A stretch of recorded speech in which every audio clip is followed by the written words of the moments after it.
अस्सलाम वालेकुम मेरे दोस्तों, खुशामदीद आपको फिर से मेरे इस चैनल पर। शुरू करते हैं अपने डे 3 को, जहाँ से मैंने उसे छोड़ा था। फिर जाएंगे डे 4 पर। तो भाई जैसा मैंने बताया था, एक लंबे सफ़र के बाद हम फाइनली पहुँच जाते हैं शारदा वैली। आज तेरी नजर नहीं आ रहा तू, आज तेरी बचेगा। अबे यार, जहाँ पहुँचते ही मैं समझ गया था कि हमारा गेस्ट हाउस बेहतरीन लोकेशन पर है। हाँ, बस यहाँ पर एक अंकल घूम रहे थे जो इंटरव्यू ले रहे थे हमारी लड़कियों से। शायद अपने बेटे के लिए एक बहू ढूंढने निकले हुए थे वो टूर पर।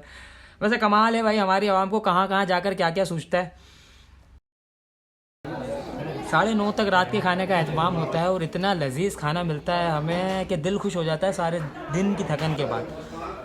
एक तो पहले ही गेस्ट हाउस अच्छा था और उनकी सर्विस और लोकेशन, और फिर खाना इतना ज़बरदस्त, एक एक चीज़। जैसे मैं यहाँ के खाने का रिव्यू अपने एक दोस्त को दे रहा था, मैं उसको ये बता रहा था कि आज तो माश की दाल उफ़, चिकन कढ़ाई उफ़, कोल्ड ड्रिंक्स उफ़, रायता सलाद उफ़, डाइनिंग टेबल उफ़, रोटियाँ उफ़।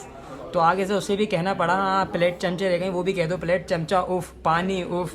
हाँ, तो जब मैं खाना निकाल कर लेकर आया अपने दोस्तों के लिए तो मेरे लिए जगह कम पड़ चुकी थी, लेकिन मैं हूँ आधी चेयर पर फिट हो जाता हूँ। खाना खाने के बाद हमें कामरान भाई ने नेक्स्ट डे केल पर ट्रैकिंग की इंस्ट्रक्शंस देना शुरू की, जो सारे बड़े ध्यान से सुन रहे थे, इसलिए मैंने नहीं सुनी और उठकर चले गया रूम में, क्योंकि जो बातें सारे ही सुन रहे हैं तो वो मैं सुनकर क्या करूँगा।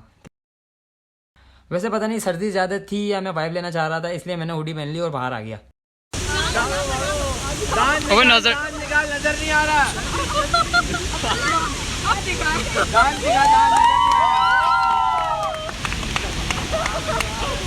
दांत नजर आ रहे हैं भाई। अबे दांत कैसे नजर आ रहे हैं?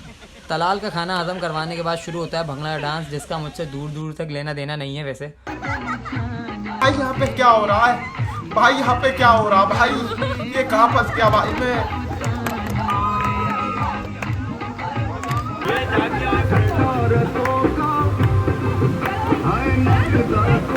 यही है।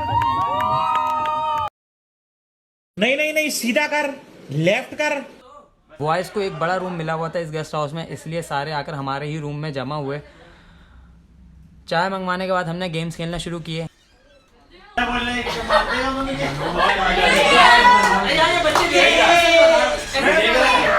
पहले तो विलेजर और मैड्रिक किलर जैसा कोई गेम था जो मेरे लिए न्यू था। फिर उसके बाद मैंने सजेस्ट किया कि किलर डिटेक्टिव खेलते हैं, जो कि इसी की तरह है, लेकिन ऐसी गैदरिंग में बैठ करके किलर डिटेक्टिव खेलना एक वाहियात आइडिया था, पर गेम बड़ा मज़ेदार था।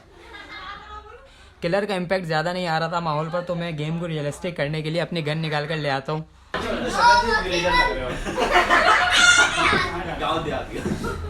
देखो भाई, मेरे पास किलर की पर्ची नहीं है, लेकिन फिर भी मैं किलर बनना चाह रहा हूँ इस दफा। गेम के एंड होने के बाद बच्चे और बड़े सब सोने चले गए और मैं और तलाल बाहर चले गए झरने के पास कुछ अपनी बातें करने। वापस आकर जो जाग रहा था सब बैठ के कुछ बातें करते हैं और फिर हम सब 2 बजे सोने जाते हैं। 3 घंटे बाद ही 5 साढ़े 5 बजे तक मेरी आँख खुलती है, क्योंकि रात में तलाल और मैंने ये डिसाइड किया था कि सुबह हम जल्दी उठेंगे और इस पूरे एरिया के सारे व्यूज़ कवर करेंगे, क्योंकि जगह बहुत अच्छी थी।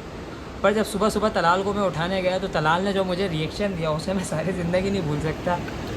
सरफरान ने सही कहा था कि टूर पर सबकी छुपी हुई हकीकत बाहर आ जाती है। पर थैंक्स टू हुर मैंने उससे मोबाइल लिया और बाहर अकेले ही शूट करने चले गए हसीन तरीन व्यूज़ सिर्फ आप लोगों के लिए। वरना देख लो मेरी आंखों में नींद, देख लो तुम लोग, और चेहरे पर थकन देख लो।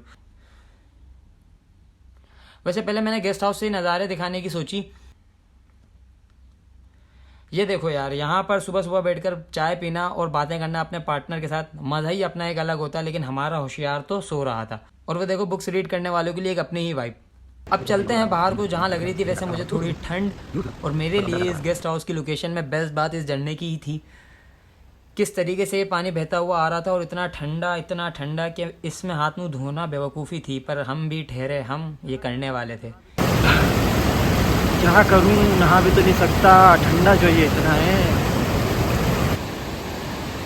ये लैंड स्लाइडिंग की वजह से पूरी चट्टान यहाँ का रुकी हुई थी, गॉडजिला की शक्ल की। ये लगाना पड़ेगा था। इसके पास आते ही जो ठंडक आ रही है ना, बंदा रिफ्रेश हो रहा है और मैं वाइब्रेट हो रहा हूँ। चल भाई, ये तो हो गया।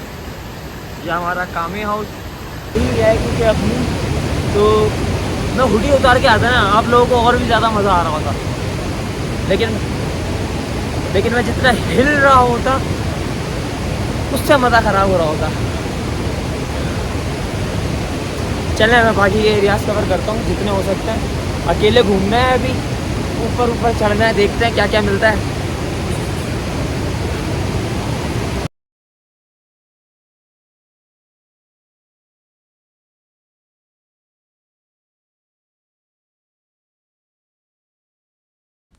बस सुबह जितना घूम सकता था थोड़ी देर में घूमने के बाद मैं आराम से जाकर बैठ जाता हूँ उस नज़ारे पर जिसके सारे पैसे थे, और 6 बजे के बाद बेहतरीन नज़ारे के साथ फिर से स्लीप टाइट, और 7:30 बजे तक फिर से उठना पड़ा तैयार होने के लिए।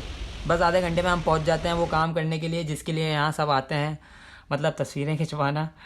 9 बजे तक हम करते हैं नाश्ता और इस टेबल पर फैमिली बनना शुरू हो जाती है, जैसे 2-3 भाई बहन और बच्चों को अम्मी की तरह डांट कर खाना खिलाना। मुझे मिल जाता है लक़ब देवदास, जिसकी उस वक्त तो कोई वजह नहीं बनती थी वैसे। 10 बजे तक हम निकल जाते हैं केल के लिए, यानी ट्रैकिंग के लिए जाना था आरंग केल पर।